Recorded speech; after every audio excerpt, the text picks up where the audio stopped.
Hello, everyone. I'm Mr. Five. Today, I'm going to tell you a story that took place on a midday at the beginning of May 2024, right in the heart of Atlanta, Georgia, where luxury cars glide by like the wind and secrets are often hidden behind the glass windows of upscale restaurants. The story unfolds at Parkwood Bistro, a popular cafe frequented by the elite. The main character is a homeless boy named Devin, thin, quiet, with eyes often cast downward. But this time, he saw something that no one else did. Right at the central table, sitting there was Arthur Hayes, an influential elderly billionaire. Something had happened. Beside him was his young, glamorous wife, Victoria Sterling. In just a few seconds, Devin noticed something wasn't right, and only he knew it could kill someone. Devin stood just a few steps away from the restaurant's iron gate, hidden beneath the shade of a bougainvillea tree, his eyes fixed on Arthur Hayes's dining table. No one paid attention to a ragged child like him, and that allowed Devin to see things that others missed.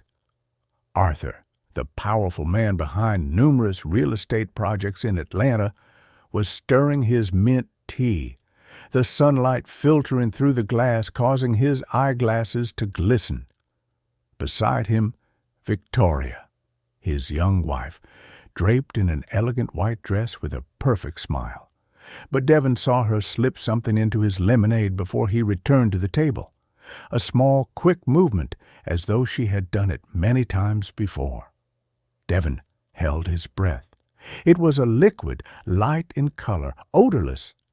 She smiled sweetly, gently pushing the glass towards her husband, her eyes glancing over as though nothing had happened. Arthur remained unaware. He lifted the glass to his lips. Devin clenched his fists. He wanted to shout, but it caught in his throat. Who would believe a street kid like him? Who would believe that the beautiful woman had just put something in her husband's glass? Inside the bistro, the atmosphere remained calm.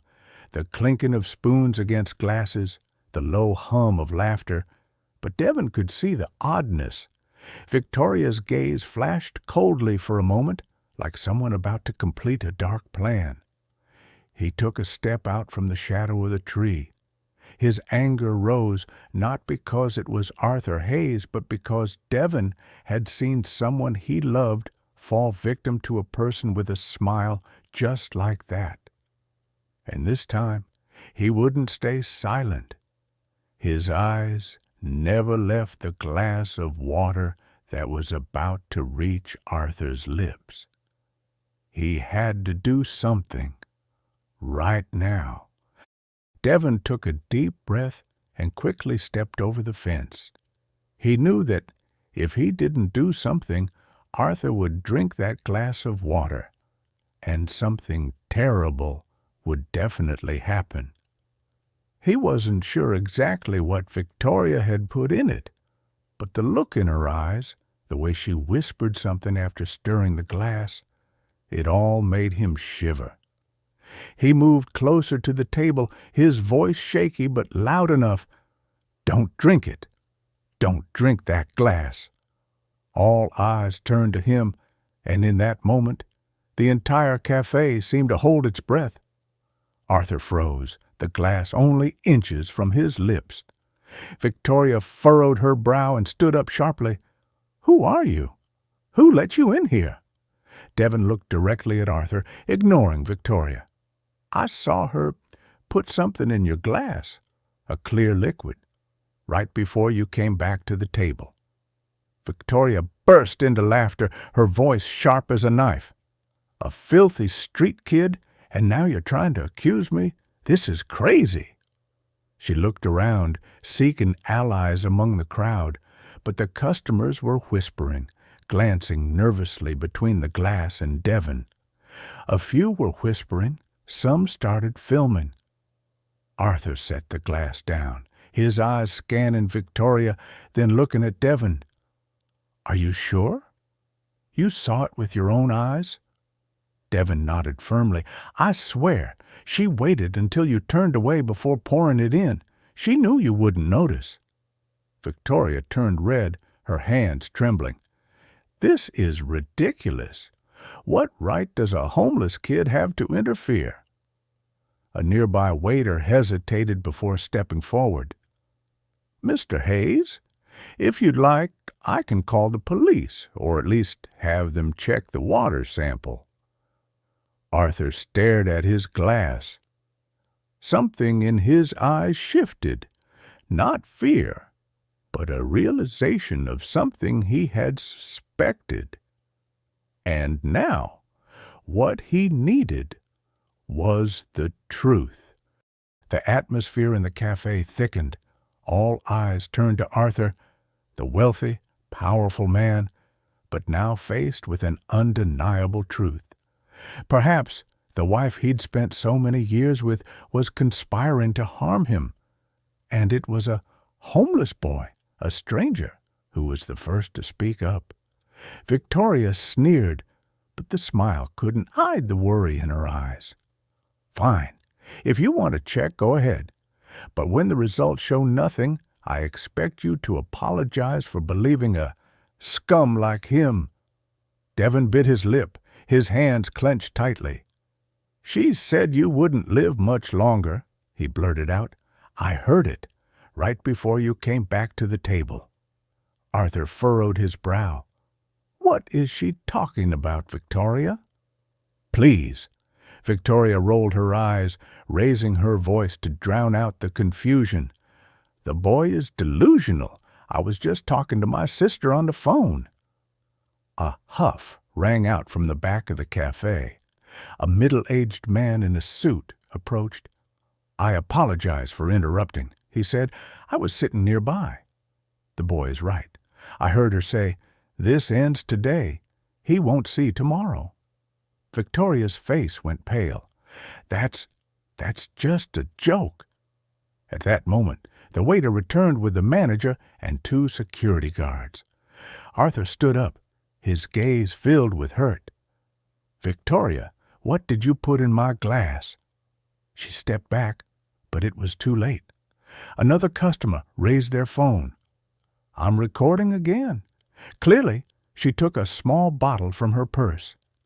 The truth was slowly revealing itself, and Victoria had no way out. The whole cafe held its breath, waiting for the final word. But everyone understood. The betrayal had taken shape, and the anger in the hearts of those watching was about to explode. Victoria Sterling began to retreat, but the storm had already hit. The restaurant manager stepped forward with a stern expression, while one of the security guards gently said to Arthur, "We can hold her here if you'd like to wait for the police." Arthur didn't respond immediately. He was still stunned, not just by the accusations, but because his heart was breaking. The woman he had once loved and trusted could watch him eat a soup that could kill him, without batting an eye. Devon remained standing there, confused but resolute. He looked around and met the eyes of people who had once ignored his presence. An older woman in a fur coat bowed her head and whispered, "The boy saved his life." Victoria suddenly screamed, "No one can prove anything. You don't have any evidence." But at that moment, the man in the suit from the other table stepped forward, phone in hand. "I think this video can help." The screen clearly showed Victoria pulling a small bottle from her purse, pouring the liquid into the soup, and stirring it. Every detail was crystal clear. The room erupted. Some people clapped, others exclaimed, "Oh my God!" while Arthur remained silent. "Why did you do this?" His voice was hoarse, choked in his throat. Victoria turned to face him, her eyes now fully revealing the coldness within. because I was tired of living in your shadow. All I ever wanted was my own life, and you just kept controlling it." Devin took a step back, as if not believing what he had just heard. A waitress approached, gently pulling a chair for him. "Sit down, young man. You just did the right thing." Outside, the sound of police sirens rang out. The bell of justice had begun to toll. The sound of police sirens grew louder, as if pulling the entire restaurant back into the harsh reality of what they had just witnessed. 2 officers entered, their sharp eyes scanning the crowd, which had become eerily silent. One of them asked, "Who made the report?" The manager raised his hand, pointing toward Arthur and Victoria, then stepped back as if he wanted to avoid any further involvement. Arthur stood up, his face solemn, but his eyes filled with a mix of pain and resolve. "I want to submit evidence," he said, his voice hoarse, then pointed toward the man still holding his phone. "He has a video." The officer took the phone, carefully watching the footage, his expression growing more tense with every second. Victoria, now pale, took a step back, but it was too late. The other officer moved toward her, pulling out handcuffs. "Ms. Victoria Sterling, you are under arrest for suspicion of attempted murder. You have the right to remain silent." "No!" Victoria screamed, struggling, her high heels slipping on the stone floor. "I didn't do anything. It's a setup, a game." But no one believed her anymore. Her eyes, once sparkling with charm, now burned with panic and resentment. Devin stood there, unmoving. He felt like stone, witnessing everything he had only tried to stop in that moment, now transforming into a massive storm sweeping someone else's life away. But deep inside, he felt no regret.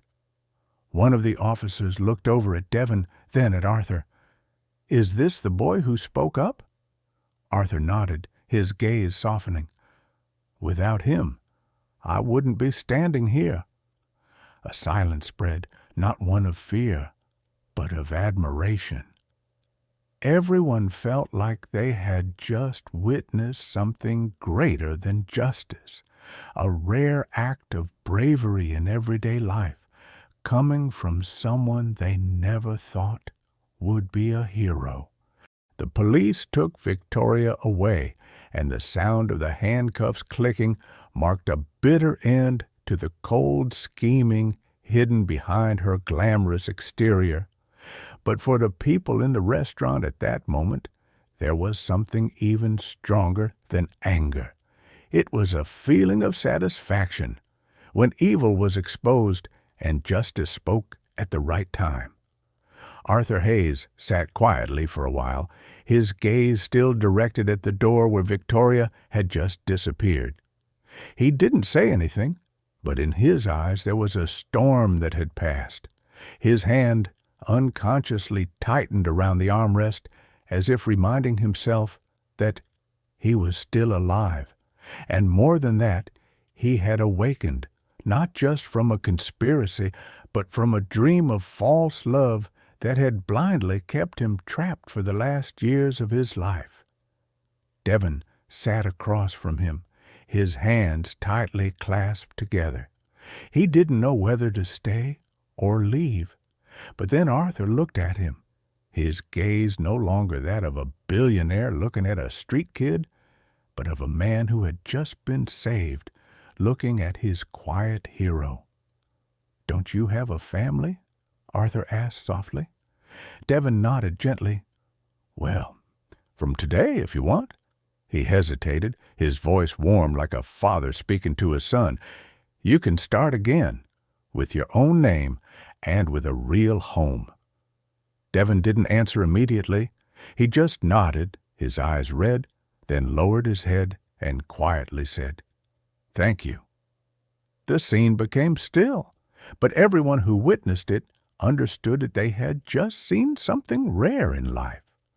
Courage that knows no age or status, and kindness, when planted in the right place, can save a person and change an entire life. And Devon, once a forgotten child, had become a symbol of trust, truth, and justice in everyday life.